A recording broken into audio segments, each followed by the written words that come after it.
Dans une démonstration de force militaire, la Russie a lancé une avalanche implacable de missiles et de drones sur l'Ukraine tôt lundi matin, en réponse directe et brutale aux récentes actions militaires du président ukrainien Volodymyr Zelensky dans la région de Kherson. L'attaque coordonnée a impliqué environ 20 groupes de drones et plus de 100 missiles ciblant 18 endroits, y compris des grandes villes comme Kiev, Kharkiv, Odessa et Dnipro. Les autorités ont émis 29 alertes à travers le pays pour avertir les résidents de l'imminence des frappes, soulignant la gravité et l'ampleur de l'attaque. Cette offensive, qui a frappé Kiev et de nombreuses autres villes, a forcé des milliers de personnes à se réfugier dans des stations de métro et des abris souterrains, marquant l'une des attaques les plus intenses des dernières semaines. L'attaque a débuté juste avant 6 heures du matin, avec des sirènes d'alerte aérienne retentissant à travers l'Ukraine, signalant le début de l'offensive russe. L'utilisation de 11 bombardiers stratégiques T-95 pour lancer une pluie de missiles a marqué une escalade significative du conflit. Les forces ukrainiennes ont rapporté avoir engagé de multiples missiles et drones entrants,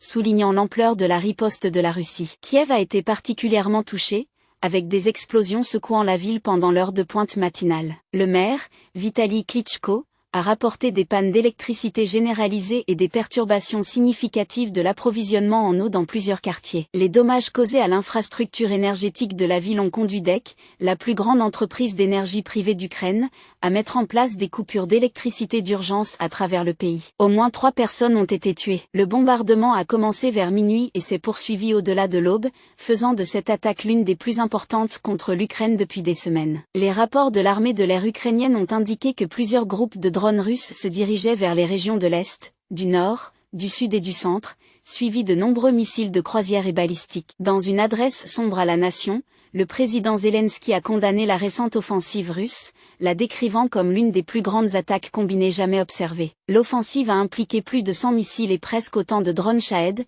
ciblant des infrastructures civiles critiques à travers l'Ukraine. Zelensky a exprimé une profonde tristesse pour les victimes de régions telles que Kiev, Odessa et l'ouest du pays, et a présenté ses condoléances aux familles et aux proches touchés par cette attaque. Zelensky a également souligné les dommages considérables infligés au secteur énergétique ukrainien, entraînant des coupures de courant généralisées. Il a assuré au public que les travaux de restauration étaient déjà en cours, avec des équipes de réparation travaillant sans relâche. Il a annoncé que des points d'invincibilité seraient ouverts dans toutes les villes et communautés affectées pour garantir l'accès aux services essentiels malgré les perturbations. En abordant la nécessité d'une assistance internationale, Zelensky a souligné l'importance cruciale de respecter les accords avec les alliés de l'Ukraine concernant les systèmes de défense aérienne et le soutien en missiles. Il a insisté sur le fait qu'une coordination efficace entre les forces aériennes ukrainiennes et européennes aurait pu atténuer les dégâts et protéger les vies de manière plus efficace. Dans une critique cinglante du président russe Vladimir Poutine,